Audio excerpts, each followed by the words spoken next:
Hey everybody, welcome back to my channel. I do want to do just a little thingy thing here. Halloween is obviously approaching.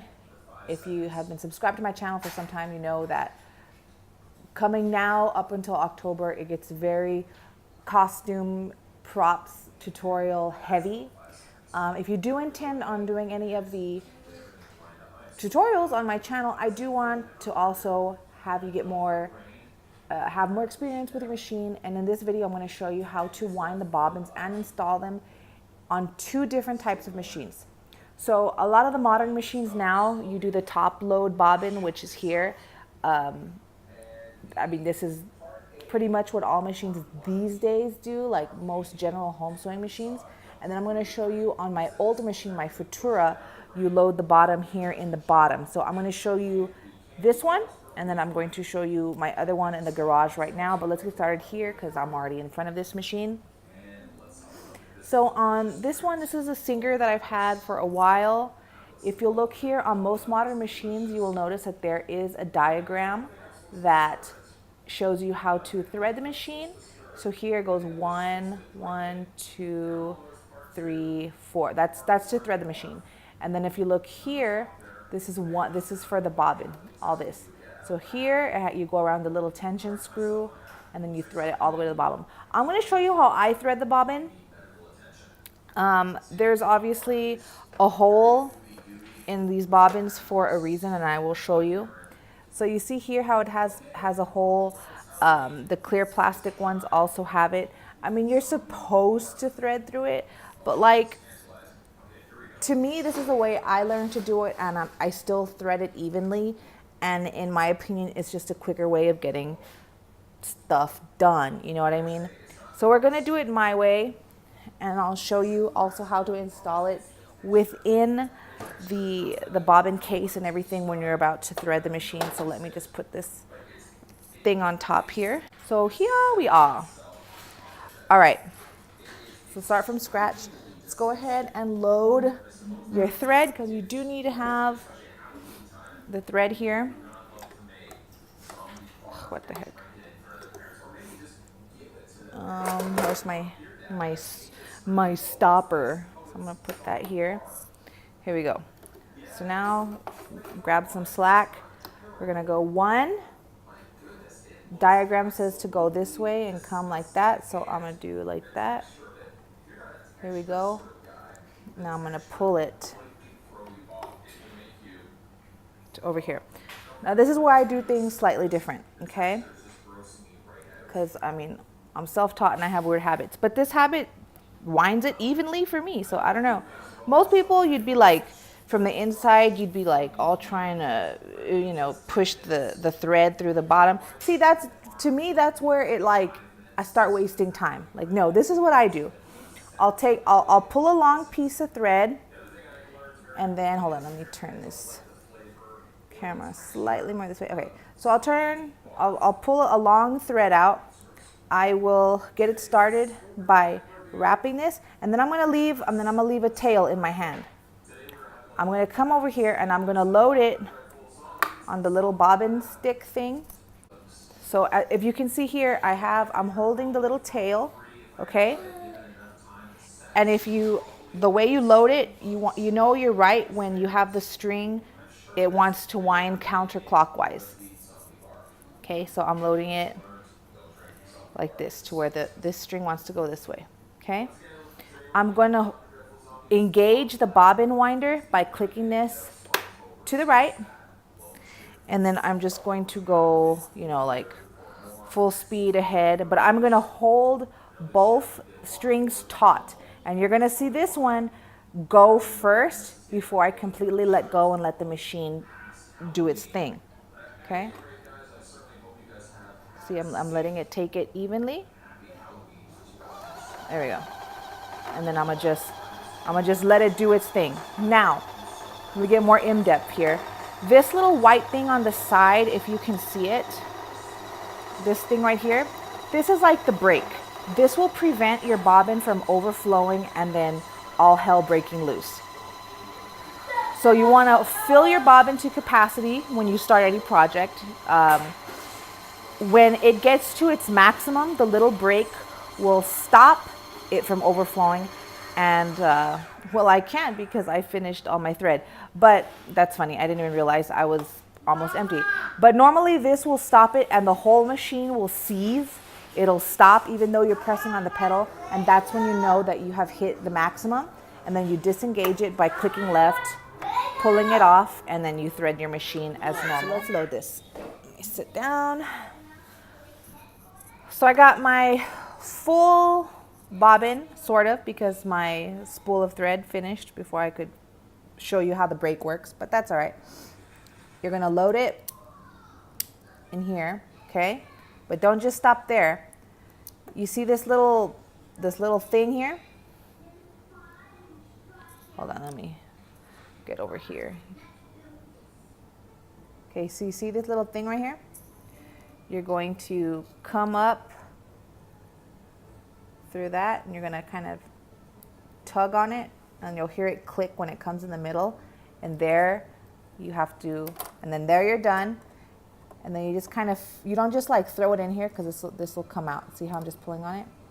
So you kind of want to feel it and click it in. It's one of those things where you have to like kind of like thumb it, and then when you feel that the puzzle piece is in place, then you click it in. And then that's it. That's it. Normally what other some machines are manual, but I find, you know, if it's a new machine, the bobbin will catch as you go. So I mean, here's another thing. So like in some machines are a little temperamental. So let's pretend, for example's sake, that my machine's already threaded. To get everything to come out of the bottom hole here, you would crank it like a couple times until you see like this kind of like move inwards, and then you would lift the foot after a couple like fake stitches, and then you would just like pull everything out and everything should be coming out through the bottom. But me, I just load it in there, I start sewing, the machine catches on anyways. It doesn't, you know, it still sews. I get on with my project, I get on with my life. Let's go ahead and go on to the older model, which is my Singer Futura 2. This is my Singer Futura 2. It's an older machine from the mid-70s. And as you can see, there's no place to wind the bobbin. So the bobbin gets wound right here. If you get yourself a machine, let's say at a pawn shop, and you come across something like this, you know how to wind the bobbin. You know how to test it out at that point to see if you want to buy it. And you know, older machines are freaking wonderful. Like, I hardly ever have to take this in for servicing. So what we do here is, you know, you'll load your thread, obviously, self-explanatory. And then you're going to click, I'm trying to do this one-handed. You're going to click the thread in here. Okay. Then there's like a little hook. I'm going to lift this because I can't do it right there. So you see there's a little hook. Okay, it's not this hard, honestly. It's not this hard. It's because I'm trying to do it by hand. All right. So you technically, with these machines, you are just threading the machine like normal. So I'm going to go under. See, in these older ones, they don't have the diagram, so you have to know. So that's 3, 4. Back behind here, there you go. And then one more here. So let me kind of zoom in partially. So on these machines, you'll come down, you'll click it behind this, and then you'll click it in here, and then through the eye of the needle.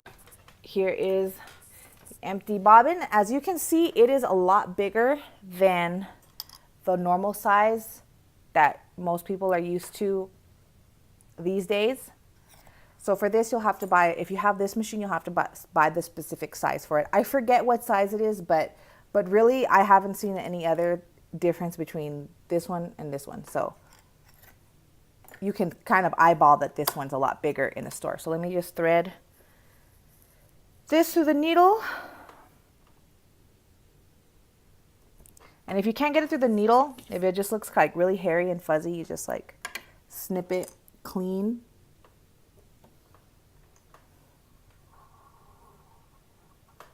Okay, so here we are. I have it threaded. Now let me come through the front so you can see.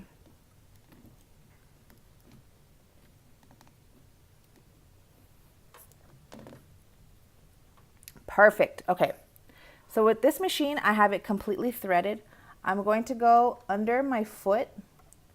Then I'm going to wrap it around the screw here that holds my feet together. Okay. I'm going to put the foot down. Okay. Next, move that over. I'm going to drop my bobbin in here. Then, just like the other machine, how we were like doing the left to right click to engage the bobbin winding, I'm going to kind of do the same thing with this. So you'll have this little thing here. You're going to click it over and it's going to hold your bobbin in place.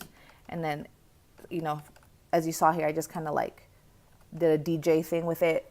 Like I was scratching it just again to kind of like wiggle it into place. As you, I don't know if you could tell right there at that moment, it like clicked down like a millimeter lower because it wasn't in place. And then all I do now is just, I just press on the pedal. See, it's getting, sometimes, and my machine's older, so I gotta like kind of help it a little bit. But as you can see now, it's threading. And I'm just gonna give it full gas, full speed ahead.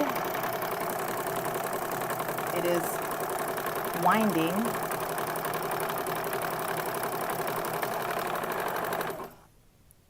Let me see, did my thread run out? Yep, same thing.